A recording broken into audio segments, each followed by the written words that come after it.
కుంభరాశి వారు తప్పకుండా చేయాల్సిన పూజలు ఏంటో తెలుసా? కుంభరాశికి అధిపతి శనిగ్రహం. అందుకే ఈ రాశివారు తెలివితేటలు, కొత్త ఆలోచనలు, సమాజానికి సహాయం చేసే మనసు ఎక్కువగా కలిగి ఉంటారు. కానీ కొన్నిసార్లు మానసిక ఒత్తిడి, ఆలస్యాలు, ఆర్థిక సమస్యలు ఎదురవుతాయి. అందుకే ప్రతి శనివారం శనిదేవుడిని ప్రార్థించటం చాలా మంచిది. నువ్వుల నూనె దీపం వెలిగించి శని స్తోత్రం చదివితే అడ్డంకులు తగ్గి జీవితంలో ప్రశాంతత పెరుగుతుందని చెబుతారు.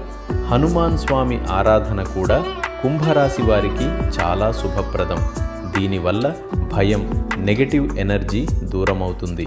అలాగే నవగ్రహ పూజ చేస్తే ఉద్యోగం, వ్యాపారం, కుటుంబ సమస్యల్లో మంచి మార్పులు వస్తాయని నమ్మకం.